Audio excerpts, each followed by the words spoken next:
Gulf focus ആരംഭിക്കുന്നു. എല്ലാ പ്രേക്ഷകർക്കും സ്വാഗതം. ഞാൻ പ്രവത്താലക്ഷ്മി. വിശദമായ വാർത്തകളിലേക്ക്. പൊതുമാപ്പ് പദ്ധതിയുടെ ഭാഗമായി യുഎഇയിൽ തുടരാൻ ആഗ്രഹിക്കുന്ന 4000-ലധികം ആളുകൾക്ക് തൊഴിലവസരമൊരുക്കി Dubai general directorate of residency and foreigners affairs. 58 പേർക്ക് യോഗ്യതയ്ക്കനുസരിച്ചുള്ള ജോലി ലഭിച്ചതായും അധികൃതർ അറിയിച്ചു. പൊതുമാപ്പ് പദ്ധതി പ്രയോജനപ്പെടുത്തി നിയമാനുസൃതം യുഎഇയിൽ തുടരാൻ ആഗ്രഹിക്കുന്നവർക്കായി ദുബായിലെ അൽ അവീർ പൊതുമാപ്പ് കേന്ദ്രത്തിലാണ് തൊഴിലഭിമുഖങ്ങൾ നടക്കുന്നത്. ദുബായ് താമസ കുടിയേറ്റ വകുപ്പാണ് വിവിധ കമ്പനികളുമായി സഹകരിച്ച് അഭിമുഖങ്ങൾ സംഘടിപ്പിക്കുന്നത്. ഇതുവരെ 4000-ഓളം ആളുകളാണ് അഭിമുഖങ്ങളിൽ പങ്കെടുത്തതെന്നും ഇതിൽ അർഹരായ 58 ആളുകൾക്ക് അവരുടെ യോഗ്യതയ്ക്കനുസരിച്ചുള്ള ജോലി ലഭിച്ചതായും വകുപ്പ് വ്യക്തമാക്കി. രാജ്യത്തെ വിവിധയിടങ്ങളിൽ പ്രവർത്തിക്കുന്ന 22 കമ്പനികളാണ് നിലവിൽ തൊഴിൽ നൽകാൻ സന്നദ്ധരായി രംഗത്തെത്തിയിട്ടുള്ളത്. 80-ലധികം കമ്പനികൾ ഈ പദ്ധതിയുമായി സഹകരിക്കാൻ തയ്യാറാണെന്ന് അറിയിച്ചതായും അധികൃതർ അറിയിച്ചു. പൊതുമാപ്പ് ലഭിക്കുന്നവർക്ക് തൊഴിലവസരങ്ങൾ ലഭിക്കുവാനുള്ള സാധ്യത ഉൾപ്പെടുത്തുന്നതിലൂടെ സാമൂഹിക ഐക്യം വർദ്ധിപ്പിക്കുകയും വ്യക്തികളുടെ സാമ്പത്തിക ശാക്തീകരണത്തെ പിന്തുണയ്ക്കുകയും ചെയ്യുകയാണ് വകുപ്പ് ലക്ഷ്യമിടുന്നതെന്ന് GDRFA ദുബായ് മേധാവി ലഫ്റ്റനന്റ് ജനറൽ മുഹമ്മദ് അഹമ്മദ് അൽ മറി പറഞ്ഞു. 24 ദുബായ്.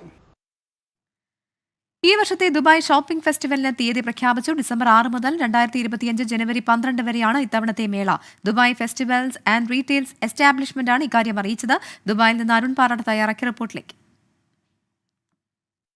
ഷോപ്പിംഗ് മേളയുടെ 30ാമത് സീസണാണ് തുടക്കമാകാനൊരുങ്ങുന്നത്. ഇതിന്റെ തീയതികൾ ഇന്ന് അധികൃതർ ഇപ്പോൾ പ്രഖ്യാപിച്ചിരിക്കുകയാണ്. ഈ വർഷം ഡിസംബർ 6 മുതൽ ഇത്തവണത്തെ മേള തുടങ്ങും. 38 ദിവസം നീണ്ടു നിൽക്കുന്ന ഷോപ്പിംഗ് മഹാമേള 2025 ജനുവരി 12 അവസാനിക്കുക. ലോക പ്രശസ്തരായ കലാകാരന്മാരെത്തുന്ന കലാവിരുന്നും അതോടൊപ്പം തന്നെ ഉൽപ്പന്നങ്ങൾക്ക് വലിയ ഓഫറുകളും തുടങ്ങിയ നിരവധി പ്രത്യേകതകളാണ് ഇത്തവണത്തെ മേളയിൽ ഒരുക്കിയിരിക്കുന്നത്. ലോകത്തിന്റെ വിവിധ ഭാഗങ്ങളിൽ നിന്നുള്ളവർക്ക് ദുബായ് സന്ദർശിക്കുവാനും ഏറ്റവും ദൈർഘ്യമേറിയ ഷോപ്പിംഗ് ഫെസ്റ്റിവൽ ആസ്വദിക്കാനുമുള്ള മറ്റൊരു അവസരമാണ് ഇപ്പോൾ ദുബായ് ഷോപ്പിംഗ് ഫെസ്റ്റിവലിന്റെ പുതിയ പതിപ്പ് എന്നാണ് ഇപ്പോൾ സംഘാടകരായിട്ടുള്ള Dubai festivals and retails establishment ഇന്നിപ്പോൾ വാർത്താക്കുറിപ്പിൽ അറിയിച്ചിരിക്കുന്നത്. ഡ്രോൺ ലൈറ്റ് ഷോയും ഇത്തവണത്തെ മേളയിലെ പ്രധാന പ്രത്യേകതകളാണ്. അതോടൊപ്പം തന്നെ ഗാനമേളകളടക്കം 321 പരിപാടികളാണ് ഇത്തവണ അരങ്ങേറുക. അതോടൊപ്പം ദുബായ് ലൈറ്റ്സ് എക്സിബിഷനും കരിമരുന്ന് പ്രയോഗങ്ങൾ ഉൾപ്പെടെയുള്ള വിസ്മയ കാഴ്ചകളും ഇത്തവണത്തെ മേളയുടെ ഭാഗമായി നഗരങ്ങളിലെ വിവിധയിടങ്ങളിൽ നടക്കും. അതോടൊപ്പം തന്നെ പുതുവർഷ തലേന്ന് പ്രത്യേക ആഘോഷം ഉണ്ടായിരിക്കുമെന്നും അധികൃതർ അറിയിച്ചിട്ടുണ്ട്. താമസക്കാർക്കും സന്ദർശകർക്കും ഒരുപോലെ ആഘോഷിക്കാവുന്ന ദിവസങ്ങളാണ് വരാനിരിക്കുന്നത്. എന്തായാലും വാർഷിക വ്യാപാര മേള എന്നതിനപ്പുറത്തേക്ക് ലോകം മുഴുവൻ കാത്തിരിക്കുന്ന ഒരു വലിയ ആഘോഷത്തിനാണ് ദുബായ് ഇപ്പോൾ തയ്യാറായിരിക്കുന്നത്. ലെബനനിൽ ഹിസ്ബുള്ളയുടെ വോക്കി ടോക്കികൾ പൊട്ടിത്തെറിച്ച് മരണം 14ആയി. 400-ലേറെ പേർക്ക് പരുക്കേറ്റു. പേജറുകൾ പൊട്ടിത്തെറിച്ച് 12 പേർ കൊല്ലപ്പെട്ടതിന്റെ ഞെട്ടൽ മാറും മുൻപാണ് ഹിസ്ബുള്ളയെ വിറപ്പിച്ച് ഇന്ന് കൂടുതൽ സ്ഫോടനങ്ങൾ ഉണ്ടായത്. ലെബനൻ തലസ്ഥാനമായ ബെയ്റൂട്ടിലും സമീപ പ്രദേശങ്ങളിലും ഹിസ്ബുള്ള അംഗങ്ങൾ ഉപയോഗിക്കുന്ന വോക്കി ടോക്കികളാണ് പൊട്ടിത്തെറിച്ചത്. വോക്കി ടോക്കികൾക്ക് പുറമെ വീടുകളിലെ സോളാർ പാനലുകളും സ്മാർട്ട് ഫോണുകളും പൊട്ടിത്തെറിച്ചതായും റിപ്പോർട്ടുണ്ട്. സ്ഫോടനത്തിന് പിന്നിൽ ഇസ്രായേലാണെന്നും ശക്തമായി തിരിച്ചടിക്കുമെന്നും ഹിസ്ബുള്ള പ്രതികരിച്ചു. ഇന്നലത്തെ പേജർ ആക്രമണത്തിന് പിന്നിലും ഇസ്രായേലാണെന്ന ആരോപണത്തിന് ബലം നൽകുന്ന കൂടുതൽ റിപ്പോർട്ടുകൾ ഇന്ന് പുറത്തുവന്നിരുന്നു. ഹിസ്ബുള്ള ഇറക്കുമതി ചെയ്ത പേജറുകളിൽ ഇസ്രായേൽ ചാരസംഘടനയായ മൊസാദ് സ്ഫോടക വസ്തു ഒളിപ്പിച്ചിരുന്നതായാണ് റിപ്പോർട്ട്. കുവൈറ്റിൽ 32 വർഷത്തെ സേവനത്തിന് ശേഷം വിരമിക്കുന്ന ഇന്ത്യൻ ഡോക്ടർക്ക് കുവൈറ്റ് ആരോഗ്യമന്ത്രിയുടെ ആദരം. ക്യാൻസർ കൺട്രോൾ വിഭാഗത്തിലെ ഡോക്ടർ രമേശ് കുമാർ പണ്ഡിറ്റിനെയാണ് ആരോഗ്യമന്ത്രി ഡോക്ടർ അഹമ്മദ് അൽ അവദി ആദരിച്ചത്. ആരോഗ്യ മന്ത്രാലയ under secretary doctor Abdul Rahman al Mutairi ചടങ്ങിൽ പങ്കെടുത്തു. കിഴക്കൻ ജെറുസലേം തലസ്ഥാനമാക്കി സ്വതന്ത്ര പലസ്തീൻ രാഷ്ട്രം സ്ഥാപിക്കുന്നതുവരെ ഇസ്രായേലുമായി നയതന്ത്ര ബന്ധം സ്ഥാപിക്കില്ലെന്ന് സൗദി കിരീടാവകാശി മുഹമ്മദ് ബിൻ സൽമാൻ. ഇസ്രായേലിന് എതിരെ ശക്തമായ നിലപാട് സ്വീകരിക്കുമെന്നും 9ാമത് ശൂറ കൌൺസിലിന്റെ ആദ്യ വാർഷിക യോഗത്തിൽ മുഹമ്മദ് ബിൻ സൽമാൻ വ്യക്തമാക്കി. ICF അന്താരാഷ്ട്ര തലത്തിൽ നടത്തുന്ന മീലാദ് ക്യാമ്പയിന്റെ ഭാഗമായി കുവൈറ്റ് നാഷണൽ കമ്മിറ്റി മീലാദ് മഹാസമ്മേളനം സംഘടിപ്പിക്കും. ഈ മാസം 20-ന് മൻസൂരിയയിലാണ് സമ്മേളനം. കാന്തപുരം AP അബൂബക്കർ മുസ്ലിയാർ, കേരള മുസ്ലിം ജമാഅത്ത് സംസ്ഥാന ജനറൽ സെക്രട്ടറി ബദറു സാദാത്ത്, സയ്യിദ് ഇബ്രാഹിം ഖലീൽ അൽ ബുഖാരി എന്നിവർ മുഖ്യാതിഥികളാകും. 5 രാജ്യങ്ങളിൽ നിന്നുള്ള 5 സുഹൃത്തുക്കൾ ചേർന്ന് നിർമ്മിച്ച ഓണപ്പാട്ട് സൗദി റിയാദിലെ മാലാസിൽ പ്രകാശനം ചെയ്തു. ഞങ്ങളുടെ ഓണം നിങ്ങളുടേത് എന്ന പേരിൽ എന്നാണ് സംഗീത ആൽബത്തിന്റെ പേര്. ജോലത്തിരക്ക് കാരണം നാട്ടിൽ പോകാൻ കഴിയാത്ത 5 പ്രവാസി സുഹൃത്തുക്കളുടെ ഓണാഘോഷമാണ് ആൽബത്തിന്റെ പ്രമേയം. മനോജ് ഭാസ്കർ ആണ് സംവിധാനം. അലക്സ് കൊട്ടാരക്കര, അരവിന്ദ് VK, ബൈജു കൃഷ്ണൻ, ഷൈജു മാത്യു, സുധീഷ് എന്നീ 5 സുഹൃത്തുക്കൾ Saudi Arabia, America, Bahrain, Oman, Australia എന്നീ രാജ്യങ്ങളിൽ നിന്നാണ് ഓണപ്പാട്ട് ചിത്രീകരിച്ചത്. വിദ്യ ലിനൽ ആണ് ഗാനരചന. സംഗീതം സതീഷ് വിശ്വം. പ്രദീപ് ചിറ്റാർ ആണ് ഗാനങ്ങൾ ആലപിച്ചിരിക്കുന്നത്. പ്രകാശന ചടങ്ങിൽ റംഷാദ്, ഷിബു ഉസ്മാൻ, ബഷീർ കോട്ടയം, സലാം പെരുമ്പാവൂർ, ബോബി ജോർജ്, ലിൻസാം തുടങ്ങിയവർ പങ്കെടുത്തു. ആജുൽ കെഫ ചാമ്പ്യൻസ് ലീഗ് 4ാം സീസണിന് ദുബായിൽ തുടക്കം. ദുബായ് ഖിസായ് സ്റ്റാർ സ്കൂളിലെ അലൈൻ ഫാം സ്റ്റേഡിയത്തിൽ നടന്ന ചടങ്ങിൽ Sharjah Indian association president Nisar Thalangara league ഉദ്ഘാടനം ചെയ്തു. കേരള എക്സ്പാറ്റ്സ് ഫുട്ബോൾ അസോസിയേഷൻ കെഫ കെയറിന്റെ ഭാഗമായി വയനാട് മുണ്ടക്കൈ ദുരിതബാധിതരായ ഒരു കുടുംബത്തിന് വീട് വെച്ച് നൽകും. ചൈനയുടെ മുൻ മിസ് ഏഷ്യയും സോഷ്യൽ മീഡിയ ഇൻഫ്ലുവൻസറുമായ ടിയാൻയു സംഘ് പരിപാടിയിൽ മുഖ്യാതിഥിയായി. സൗദി അൽഖോബാർ കോർണേഷ് സോക്കർ ക്ലബ് സംഘടിപ്പിക്കുന്ന സൂപ്പർ കപ്പ് ക്രിക്കറ്റ് ടൂർണമെന്റിന് നാളെ തുടക്കമാകും. ദമാം ഗൂക്ക സ്റ്റേഡിയത്തിൽ 2 ദിവസങ്ങളിലായാണ് മത്സരങ്ങൾ. കിഴക്കൻ പ്രവിശ്യയിലെ 16ഓളം ടീമുകൾ മാറ്റുരയ്ക്കും. അൽഖോബാറിൽ നടന്ന ട്രോഫി ലോഞ്ചിൽ സക്കീർ വള്ളക്കടവ്, ഷബീർ മുണ്ടോട്ടിൽ, അനസ് ബീരിച്ചേരി, ഹരിദാസ് തുടങ്ങിയവർ പങ്കെടുത്തു. സൗദി KMCC കിഴക്കൻ പ്രവിശ്യ കോഴിക്കോട് ജില്ലാ കമ്മിറ്റി സംഘടിപ്പിക്കുന്ന CH Muhammad Koya international volleyball ടൂർണമെന്റിനുള്ള ജേഴ്സി അവതരിപ്പിച്ചു. ദമാമിൽ നടന്ന ചടങ്ങ് Saudi KMCC national general secretary Ashraf Vengad ഉദ്ഘാടനം ചെയ്തു. കോഴിക്കോട് ജില്ലാ KMCC പ്രസിഡന്റ് ഫൈസൽ കുടുംബ അധ്യക്ഷനായി. വിവിധ രാജ്യങ്ങളിൽ നിന്നുള്ള 8 ടീമുകളുടെ പ്രതിനിധികൾ ജേഴ്സി ഏറ്റുവാങ്ങി. ജില്ലാ സെക്രട്ടറി നാസർ ചാലിയം, ഷറഫു കൊടുവള്ളി തുടങ്ങിയവർ സംസാരിച്ചു. അന്താരാഷ്ട്ര ക്രിക്കറ്റ് കൌൺസിലിന്റെ ചീഫ് എക്സിക്യൂട്ടീവ് കമ്മിറ്റിയിലേക്ക് വീണ്ടും തിരഞ്ഞെടുക്കപ്പെട്ട മലയാളിയായ സുമോദ് ദാമോദർ. പാലക്കാട് പട്ടാമ്പി സ്വദേശിയായ സുമോദ് ഇത് 4ാം തവണയാണ് CECയിലെത്തുന്നത്. ആഫ്രോ ഏഷ്യൻ കപ്പ് തിരിച്ചു കൊണ്ടുവരുന്നതിനാണ് ഇത്തവണത്തെ പ്രഥമ പരിഗണനയെന്ന് സുമോദ് 24നോട് പറഞ്ഞു.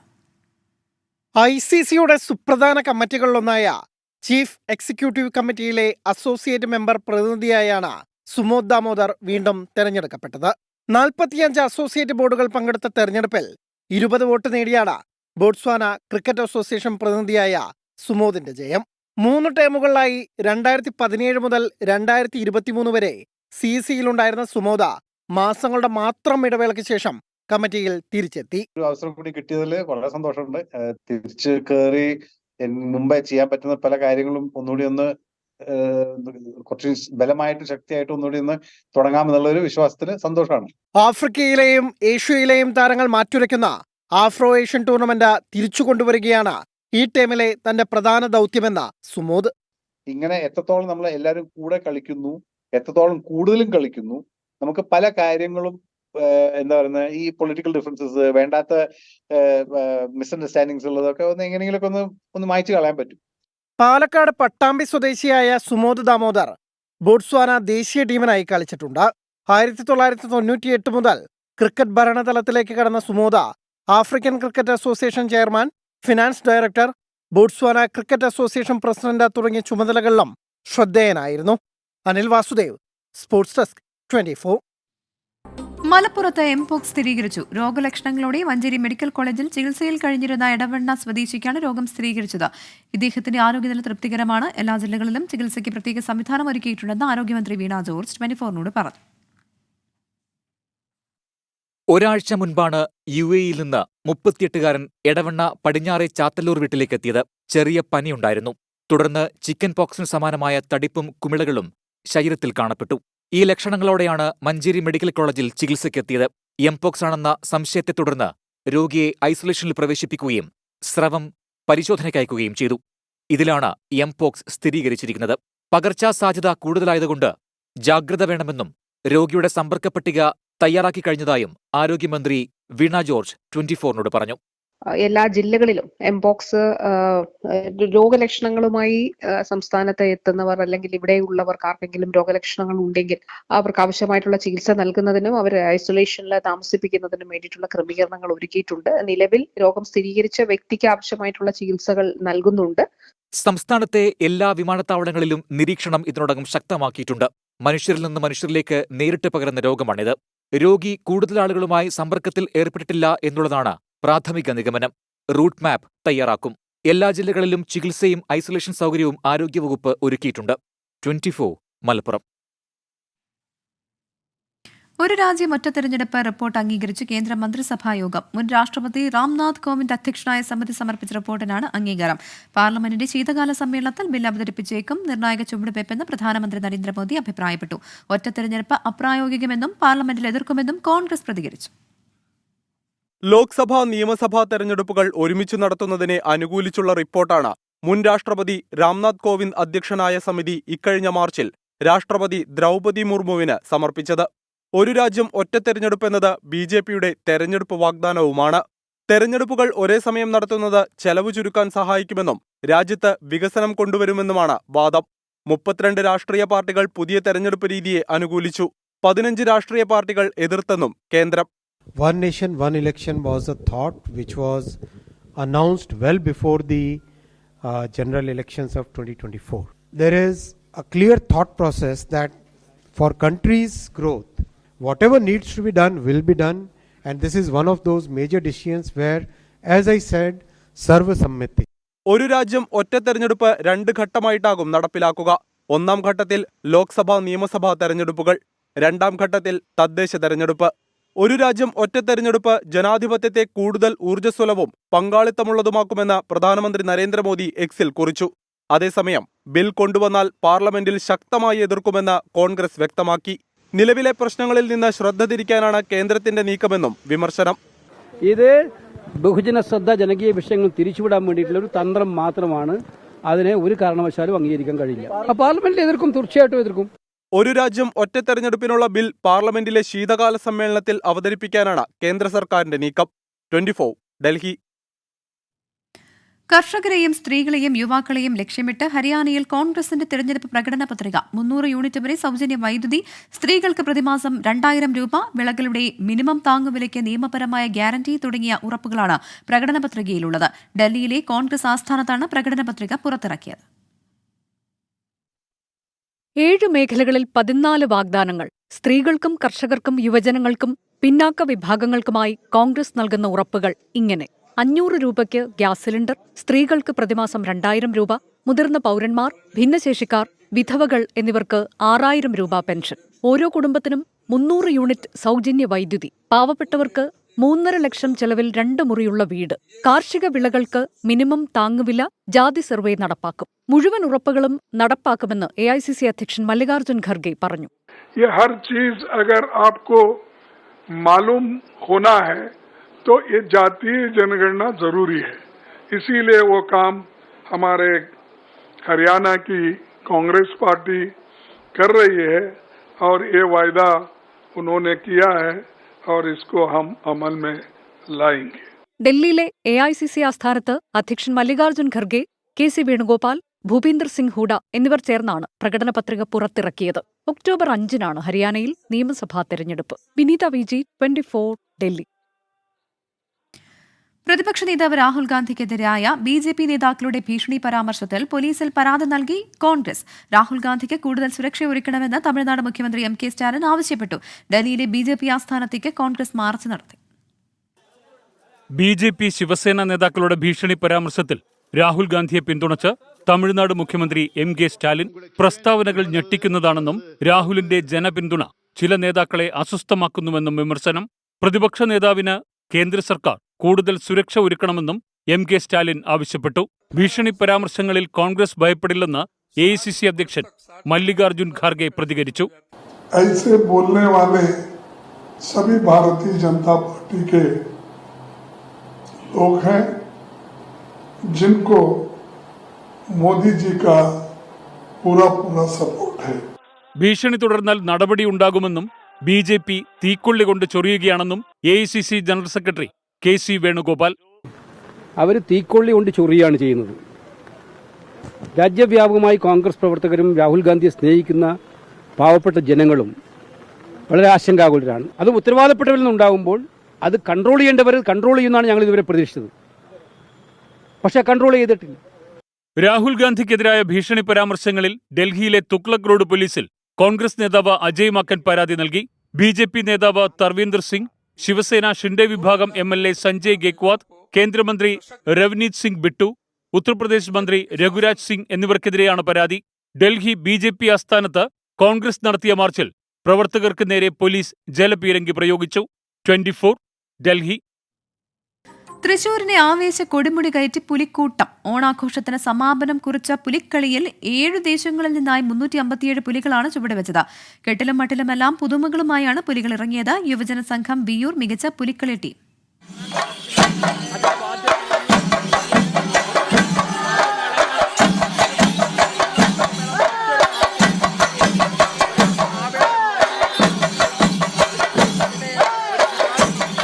പുലിത്താളം മുറുകി ഉറച്ച ചുവടുകളിൽ അരമണി കിലുങ്ങി. സ്വരാജ് റൗണ്ടിൽ പുലിക്കളി ആവേശത്തിര തീർത്തു.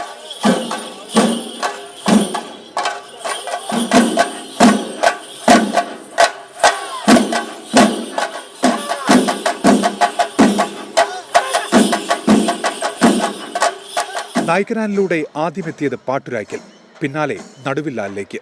സീതാറാം ദേശവും എത്തിയതോടെ കാത്തിരിപ്പിന് വിരാമം.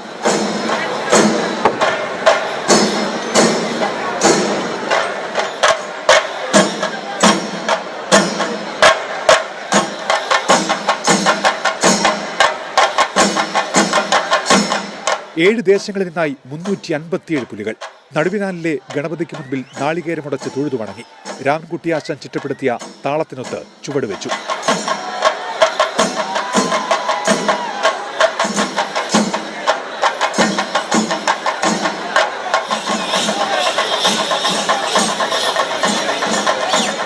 അഞ്ച് പെൺപുലികളും 4 വയസ്സുകാരനടക്കം നിരവധി കുട്ടിപ്പുലികളും ഇത്തവണ മടകളിൽ നിന്നിറങ്ങി.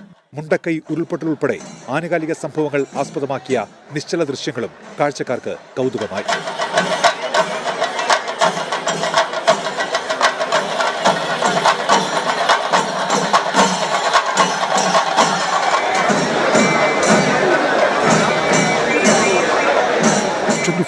തൃശൂർ.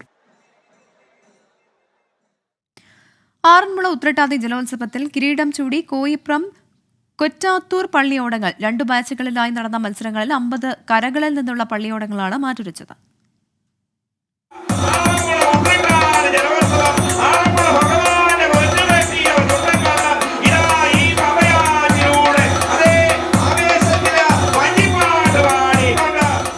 ഉച്ചയോടെ തിരുവാറന്മുളയപ്പന്റെ സന്നിധിയിലേക്ക് 52 പള്ളിയോടങ്ങൾ പമ്പയാറിലൂടെ തുഴഞ്ഞെത്തി.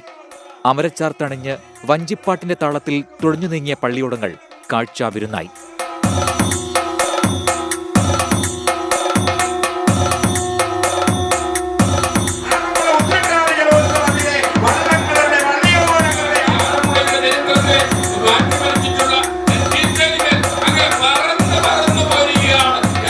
രണ്ടര മണിയോടെ A-B ബാച്ചിന്റെ ഹീറ്റ്സ് മത്സരങ്ങൾ.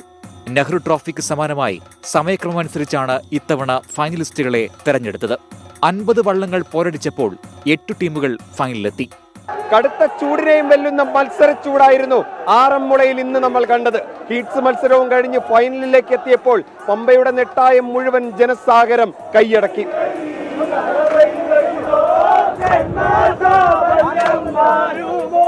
ഇടക്കുളം, കൊറ്റാത്തൂർ, കോടിയാട്ടുകര, തോട്ടപ്പുഴശ്ശേരി എന്നിവരേറ്റുമുട്ടിയ B ബാച്ച് ഫൈനലിൽ മത്സരം ഇഞ്ചോടിഞ്ച്. ഒടുവിൽ ഫോട്ടോ ഫിനിഷിൽ കൊറ്റാത്തൂർ കൈതക്കോടി പള്ളിയോടത്തിന് വിജയം.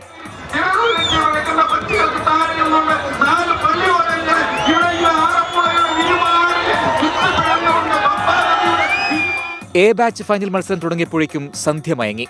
ഇരുട്ടുവീണിട്ടും മത്സരച്ചൂടിൽ കാണികൾ ആർത്തിരമ്പി. ആവേശപ്പോരിൽ കോയിപ്രം പള്ളിയോടത്തിന് കിരീടം.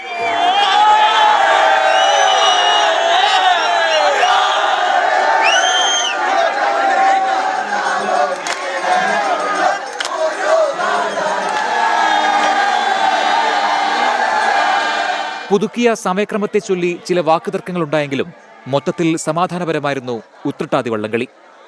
ആവേശോജ്വലമായ മത്സരം, വേനൽ ചൂടിനെ വെല്ലുന്ന മത്സരച്ചൂട്. എന്തായാലും ഏറ്റവും ഒടുവിൽ വിജയികളെ തീരുമാനിച്ചു കോയിപ്രം. എന്തായാലും ഇനി അടുത്ത തവണ കാണാം. ശ്രീജിത് ശ്രീകുമാരൻ, ടീം 24, പത്തനംതിട്ട. ഉദയനിധി സ്റ്റാലിനെ ഉടൻ തമിഴ്നാട് ഉപമുഖ്യമന്ത്രിയായി പ്രഖ്യാപിക്കും. പ്രഖ്യാപനത്തിന് മുന്നോടിയായി മുഖ്യമന്ത്രി M.K. സ്റ്റാലിൻ മുതിർന്ന DMK നേതാക്കളുമായി കൂടിക്കാഴ്ച നടത്തി. എല്ലാം മുഖ്യമന്ത്രി തീരുമാനിക്കുമെന്ന് ഉദയനിധി പ്രതികരിച്ചു. ഉദയനിധി ഉപമുഖ്യമന്ത്രിയാകുന്നതോടെ യുവ നേതാക്കൾ തമ്മിലുള്ള പോരാട്ടത്തിനാകും തമിഴ് രാഷ്ട്രീയം ഇനി സാക്ഷ്യം വഹിക്കുക. മാസങ്ങൾക്ക് മുൻപേ തുടങ്ങിയ അഭ്യൂഹങ്ങൾക്കാണ് ഇപ്പോൾ സ്ഥിരീകരണം. ഉദയനിധി സ്റ്റാലിനെ ഉടൻ തന്നെ ഉപമുഖ്യമന്ത്രിയായി പ്രഖ്യാപിക്കും. DMK ആസ്ഥാനത്തെത്തി മുതിർന്ന നേതാക്കളെ കണ്ട് M.K. സ്റ്റാലിൻ തന്റെ തീരുമാനത്തിന് പിന്തുണ ഉറപ്പാക്കി. വാർത്ത തള്ളാതിരുന്ന ഉദയനിധി കാര്യങ്ങൾ മുഖ്യമന്ത്രി തീരുമാനിക്കുമെന്ന മറുപടിയാണ് നൽകിയത്.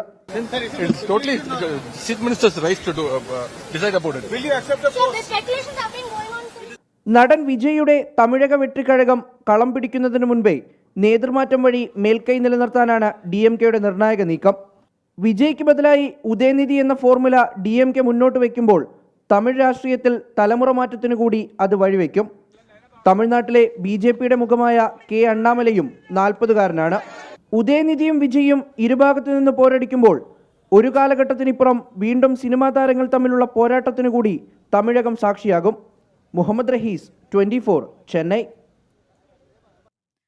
സുപ്രീം കോടതി ചീഫ് ജസ്റ്റിസ് DY ചന്ദ്രചൂഡിനൊപ്പം പ്രധാനമന്ത്രി ഗണേശ പൂജയിൽ പങ്കെടുത്തതിനെ വിമർശിച്ച് മുൻ ജഡ്ജി ജസ്റ്റിസ് ഹിമ കോഹ്ലി മതവിശ്വാസം ജഡ്ജിമാർ പരസ്യമായി പ്രകടിപ്പിക്കരുത് എന്നും ഔദ്യോഗിക ജീവിതവുമായി കൂട്ടിക്കുഴയ്ക്കരുതെന്നും ജസ്റ്റിസ് ഹിമ കോഹ്ലി പറഞ്ഞു. ഗണേശ പൂജ വലിയ രാഷ്ട്രീയ വിവാദത്തിന് വഴിവെച്ചുവെങ്കിലും ചീഫ് ജസ്റ്റിസ് DY ചന്ദ്രചൂഡ് ഇതുവരെയും പ്രതികരിച്ചിട്ടില്ല. മോദിക്കൊപ്പം ചീഫ് ജസ്റ്റിസ് പങ്കെടുത്ത പൂജാ വിവാദത്തിൽ ജുഡീഷ്യറി മൗനം തുടരുമ്പോഴാണ് സുപ്രീം കോടതി മുൻ ജഡ്ജി ജസ്റ്റിസ് ഹിമ കോഹ്ലി DY ചന്ദ്രചൂഡിനെ പേരെടുത്തു പറയാതെ രൂക്ഷമായി വിമർശിച്ചത്. മതവിശ്വാസവും ചിഹ്നങ്ങളും ന്യായാധിപന്മാർ പരസ്യമായി പ്രകടിപ്പിക്കരുതെന്ന ബാർ ആൻഡ് ബെഞ്ച് ഓൺലൈൻ അഭിമുഖത്തിൽ ജസ്റ്റിസ് ഹിമ കോഹ്ലി തുറന്നടിച്ചു. ന്യായാധിപന്മാരുടെ മതവിശ്വാസം അവരുടെ 4 ചുമരുകൾക്കുള്ളിൽ ഒതുങ്ങണം. ഔദ്യോഗിക ജീവിതവുമായി അത് കൂട്ടിക്കുഴയ്ക്കരുത്. ജഡ്ജിയുടെ വ്യക്തിപരമായ ചായ്വ് നീതിന്യായ നിർവഹണത്തെ ബാധിച്ചേക്കാമെന്ന ധാരണ സമൂഹത്തിന് നൽകരുത്. Judges shouldn't wear religiosity in public domains on their sleeves. And they should not have any such impression that the personal leanings of a judge would interfere in dispensation of justice. വിമർശനങ്ങൾക്ക് രാഷ്ട്രീയ മറുപടി പറയാതെ പ്രതിപക്ഷം ഗണേശ പൂജയ്ക്ക് എതിരെന്ന മറുപടിയാണ് ഇന്നലെ പ്രധാനമന്ത്രിയിൽ നിന്നുണ്ടായത്. മഹാരാഷ്ട്ര നിയമസഭാ തെരഞ്ഞെടുപ്പ് ലക്ഷ്യമിട്ടാണ് തനിക്കെതിരെ ഉയർന്ന ഗണേശ പൂജയിലെ വിമർശനം വഴിമാറ്റി പ്രതിപക്ഷത്തിന്റെ നേർക്ക് തിരിച്ചുവിടാൻ നരേന്ദ്രമോദി ശ്രമിച്ചത്. 24, ഡൽഹി. 4 വർഷത്തിനു ശേഷം ആദ്യമായി അടിസ്ഥാന പലിശ നിരക്ക് കുറച്ച് US-ന്റെ കേന്ദ്ര ബാങ്കായ ഫെഡറൽ റിസർവ് 0.5% കുറവാണ് പ്രഖ്യാപിച്ചത്. ഇതോടെ പലിശ നിരക്ക് 5.3% നിന്ന് 4.8%. വിലക്കയറ്റം രൂക്ഷമായതിനാൽ പലിശ നിരക്ക് റെക്കോർഡ് ഉയരത്തിലായിരുന്നു. ജോ ബൈഡൻ പ്രസിഡന്റായ ശേഷം ആദ്യമായാണ് പലിശ നിരക്ക് കുറയ്ക്കുന്നത്. സാമ്പത്തിക മേഖലയെ ഉത്തേജിപ്പിക്കാൻ ലക്ഷ്യമിട്ടാണ് ഈ നീക്കം. ഫോക്കസ് പൂർണ്ണമാകുന്നു. Good night.